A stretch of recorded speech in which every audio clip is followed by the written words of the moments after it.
Hello everyone, my name's Cliff and welcome back to my channel. This is Cliff's Dark Gems. And if you're new here, welcome for the first time. And tonight, happy Valentine's. I decided to dress for the occasion. And we're going to talk about some of the most messed up relationships that you're going to find in horror fiction. Yeah, stay tuned.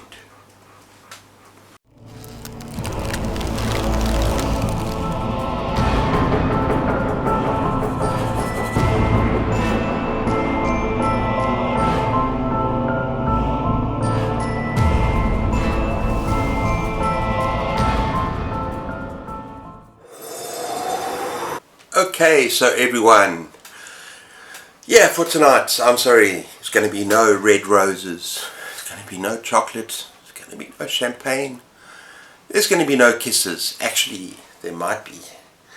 But yeah, I've selected 10 books, I think 10 of the most demented, messed up, sick relationships that you will find in horror fiction. And this is in no particular order. And yeah, if you love Valentine's Day, just remember it's a horror channel, so it's kind of tongue-in-cheek. You know, my wife and I still have a good Valentine's Day, but if you just want something a bit different, here we go. Okay, we're going to start off with kind of a tame one, and that is A Collector by John Fowles. Now, yeah, this is about a lonely, uneducated man who collects butterflies and then photographs them. And he's kind of obsessed with this art student, it's very beautiful. And when he gets into some money, he abducts her, he collects her. And where no one knows where she is, he kind of has a basement. He kind of decorates a basement, makes her life comfortable, and puts her there, and doesn't let her go until she falls in love with him. So yeah, it's kind of sick and twisted. And the thing about this book, it's 3 stars for me, because it's told from 2 different perspectives. From the abductor, who's kind of insane, and the abductee, this beautiful art student. And I really loved the first part, because you're in the mind of this guy, and he genuinely believes that given a bit of time, she's going to fall in love with him. Yeah, a very twisted relationship, and that is The Collector. Okay, next up we have a serial killer novel. This might be one of the first. And that is Heartsick by Chelsea Kane. Now it's about Gretchen Lowe, who's super gorgeous, beautiful, drop dead gorgeous, and incredibly intelligent. And she also happens to be a psychotic serial killer, terrifying serial killer, who's murdered hundreds of people and tortures and just takes delight in pain. And it's about this detective, Charlie, who has been pursuing her for 2 years. And then she catches him, and for 10 days she tortures him psychologically, mentally, emotionally. And she drills things into... I'm not going to go into that. Cover, you can sort it out. But yeah, anyway, then after 10 days she lets him go and gives herself up. And then we got years later, where Charlie is pursuing another case, but he can't get over Gretchen. It's kind of like a Stockholm syndrome thing. And his wife's gone, she can't handle what he's going through, the pain pills, the trauma, and he insists every week of visiting her as she's behind bars. And he gives other excuses of why he's visiting her, but we all know the reason. Yeah, it's a very kind of twisted story, and it says here, up there in the same league as Silence of the Lambs, for sheer heart-thumping excitement. And yes, it is. What makes it interesting as well is that a female serial killer. And yeah, she's beautiful and she's vicious, and there's a relationship going on there between the 2 of them. And this is the first in a series. That is Heartsick.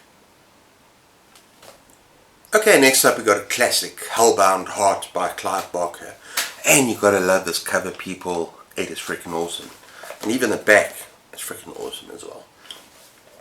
Now, talking about the back, I'm actually going to read the back a little bit because it describes, kind of lead up to what I'm going to be talking about better than I could ever do. The doorway to ultimate pleasure. At last he had solved the puzzle of Le Marchand's box. He was standing on the threshold of a new world of heightened sensations. Okay, now Frank, excuse me, is a guy, he's a hedonist, and he's experienced everything the world has to offer in terms of pleasure. So he finds this box, and he, by opening this box, is going to go beyond the world. Okay, so let's see what happens here. In moments, the Cenobites opens a kind of door to reality, who had dedicated an eternity to the pursuit of sensuality, would be here. They would reveal dark secrets that would transform him forever. But with the exquisite pleasure would come pain beyond imagining.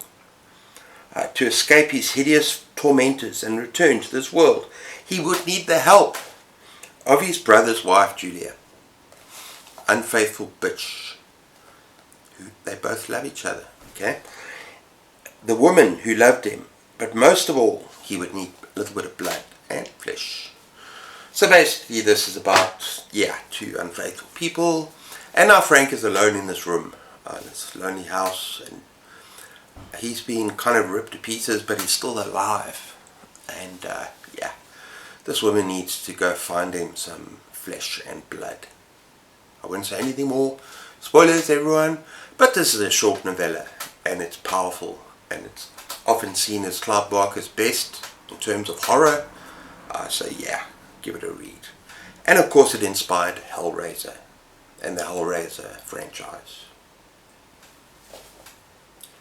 Okay, the next book is Exquisite Corpse by Bobby Z. Bright. Now this is a recent read, I haven't reviewed it yet, and I'm going to do so on my channel this month. So I'm not going to go into details. In fact, I'm not going to go into a lot of details for these books, because it's about the relationships. I've just got to say that it is probably the sickest, most twisted, depraved, debauched, messed up piece of fiction that I've ever read. And yet, it sounds contradictory, it is also beautifully, exquisitely written. It is gorgeous. The prose is just something to die for. And that's why I gave it 4 stars. And I know a lot of people gave it 5 stars. But it's demented. And it's graphic. And it's about a boy meets boy. Or rather, man meets man. Rather, twisted serial killer meets twisted serial killer. And they find that they have something in common that no one else on the earth has. Maybe other people, but they found each other. It's a beautiful relationship. And I've got to say that the sex in this book is graphic, so just be warned. If you've got a kind of a faint heart, if you're squeamish, and then don't read this book. But it is a relationship between these two men, and they find each other, and they're both serial killers, and there's warnings for things like, I'm going to tell you straight out because you need to know, necrophilia, cannibalism, and as I said, just very graphic sex. But I think what sets this book apart from other books that are splatterpunk or extreme is the writing. As I said, it is exquisite. And there's a lot of social commentary on AIDS and homophobia that I might go into in my review, but not tonight. That is Exquisite Corpse. Okay everyone, so I had to bring at least one Stephen King novel into this list. And I'm choosing Rose Madder by Stephen King. And this has to contain one of the most brutal, horrifying, kind of first couple of pages that you're ever going to read in a novel. And basically Rose is abused, horribly abused woman, wife, and we find her at the beginning, very beginning, and she's just had the living crap beaten out of her, like seriously, and she happens to be 4 months pregnant. And guess what? Yeah, she's lost a baby as a result. And I just want to read one line, 2 lines to you. Okay, well, yeah. Oh God, please, she thinks, please let the baby be okay. Something is putting sinister, slippery little kisses against the inside of her thighs. No, she whispers, no. Oh my dear, sweet God, no. God, sweet God, dear, no. God. Let it be sweat, she thinks. Let it be sweat, or maybe I peed myself. Yes, that's probably it. It hurt so bad after he hit me, 3rd time, that I peed myself and didn't even know it. That's it. Well, yeah, you can guess that it's not. But yeah, this is a brutal novel. And later on, she somehow, I don't know, years later, I think she suffered 13, 14 years of abuse. She manages to escape his clutches and get away with his credit card. And yeah, he is in hot pursuit, and he is psychotic. He's a monster. His name is Norman, and he happens to be a cop, so he can pull some strings, and he's hot on her tail. So yeah, that is Frozen Matter. Okay, for the 6th book, it's time to enter a truly sick, depraved, dystopian future, dystopian world, where it's okay, it's not just okay, it's legal and normal to eat human flesh.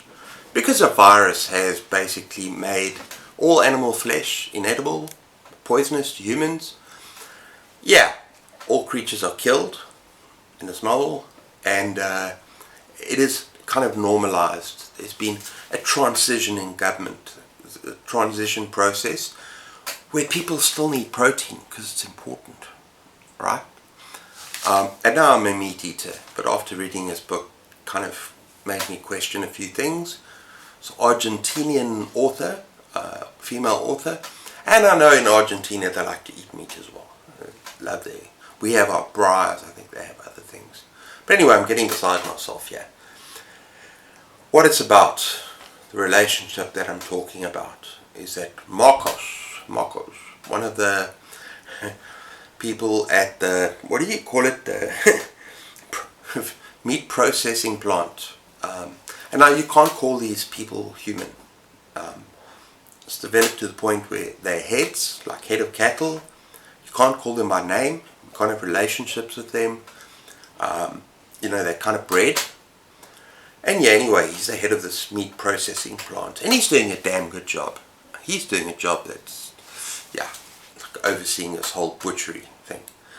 And he's doing such a good job that he's given a gift. He's given a female head of the very highest quality to do with as he will in terms of eating or selling or whatever. But he's got a moral dilemma. He's the one person in the character that's got a bit of a... He doesn't like eating human flesh. He doesn't eat human flesh. And he takes her home. And I'm not going to say too much more because I don't want to give away spoilers. But this is a sick, depraved, and they're the frogs right on cue. This is a sick, depraved novel. A lot of social commentary. I rated it very highly, 4 stars. And if you want to find out about their relationship and what happens, then you need to read the book. That is Tender is the Flesh. Okay, next up we got Gone to See the Riverman by Christopher Triana. This was a 5-star read for me. Just a beautiful book. Disturbing. Extreme, but beautiful. And now Laurie thinks she's in love. She's obsessed with a serial killer, Edmund. I think it's Edmund Cox. Yeah, a vicious murderer of women. Who's behind bars? And Laurie writes him, goes to visit him, wants to get close to him. Really wants to get close to him. And yeah, he sends her on a quest that she accepts gratefully, where she has to go and retrieve a key from a chest in a cabin in the woods that he owns and take it to a riverman.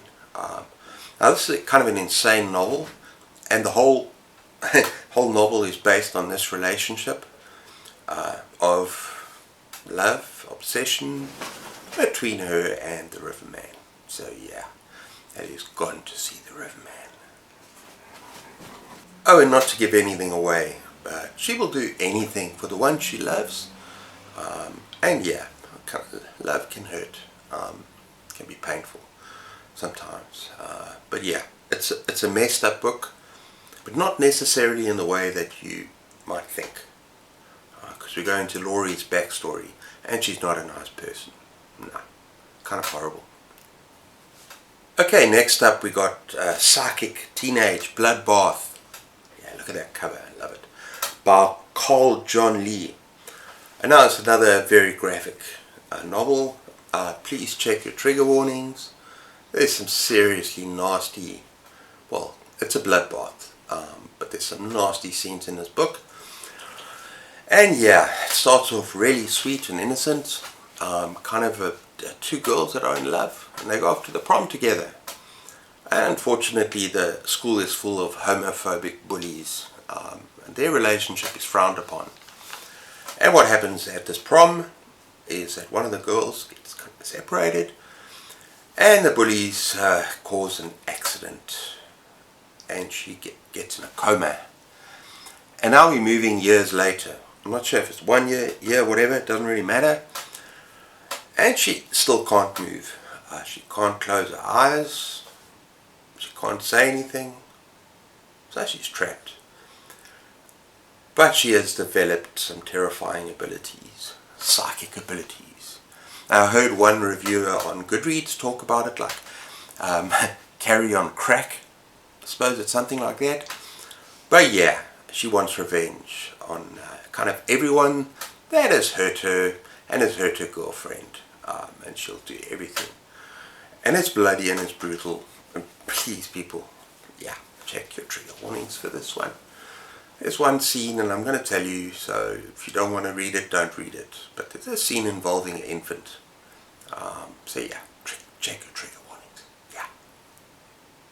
Okay, the 9th book is Layman. I can't leave you out of this story, yeah. It's The Island by Richard Layman.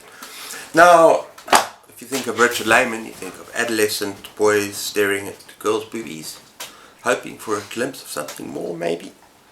Yeah, nipples, we all got nipples. And some butts and buttocks and everything. But this book is kind of different. Let me explain why.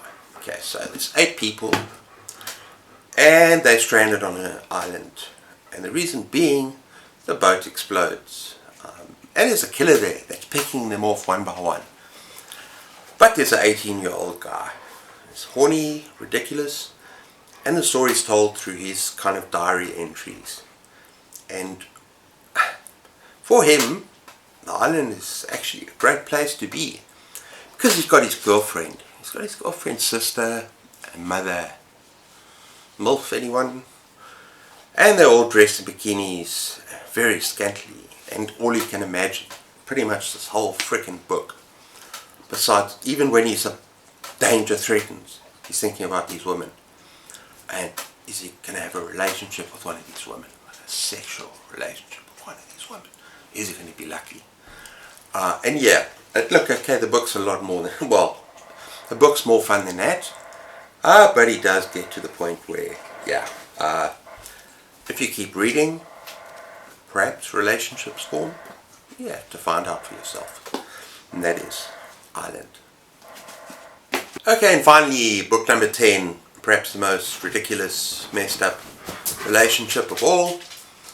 Yeah, I hope Layla goes after those frogs because they're freaking annoying. Is Edifice Complex by our very own Michael Wurtenberg, also a booktuber. I'll link his channel down below.